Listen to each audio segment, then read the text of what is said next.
Hello everyone, and the peace of the Lord be with you. This is the third Sunday after Trinity, and this video will include just the readings.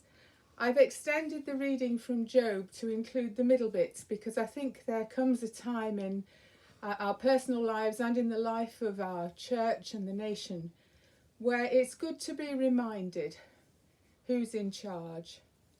In this reading from the 38th chapter of the book of Job, Job's grumbling about how things never seem to go his way, and God is showing that his place in the big scheme of things suggests that Job himself isn't actually in charge, God is.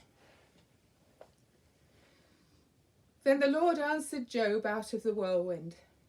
Who is this that darkens counsel by words without knowledge? Gird up your loins like a man. I will question you, and you shall declare to me. Where were you when I laid the foundations of the earth? Tell me, if you have understanding. Who determined its measurements? Surely you know. Or who stretched the line upon it? On what were its bases sunk? Or who laid its cornerstone when the morning stars sang together and all the heavenly beings shouted for joy? Or who shut in the sea with doors when it burst out from the womb? When I made the clouds its garment and thick darkness its swaddling band, and prescribed bounds for it, and set bars and doors, and said, Thus far shall you come and no farther, and here shall your proud waves be stopped. Have you commanded the morning since your days began, and caused the dawn to know its place, so that it might take hold of the skirts of the earth, and the wicked be shaken out of it? It is changed like clay under the seal, and it is dyed like a garment. Light is withheld from the wicked, and their uplifted arm is broken.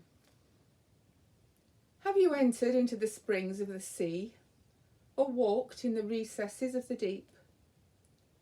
Have the gates of death been revealed to you, or have you seen the gates of deep darkness?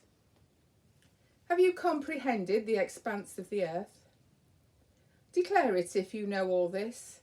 Where is the way to the dwelling of light? And where is the place of darkness, that you may take to its territory, and that you may discern the path to its home? Surely you know, for you were born then, and the number of your days is great. Have you entered the storehouses of the snow?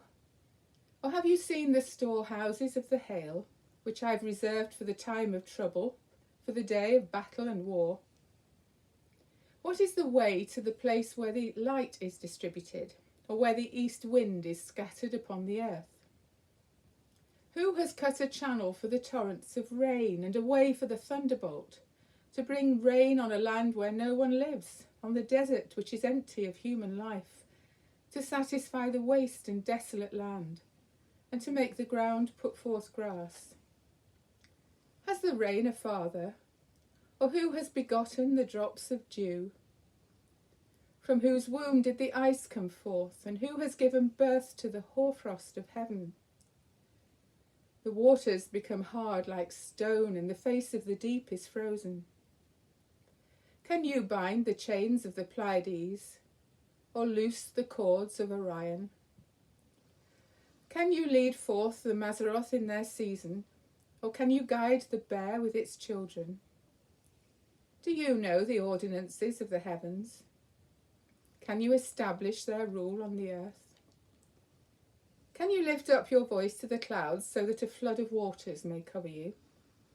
Can you send forth lightnings so that they may go and say to you, Here we are?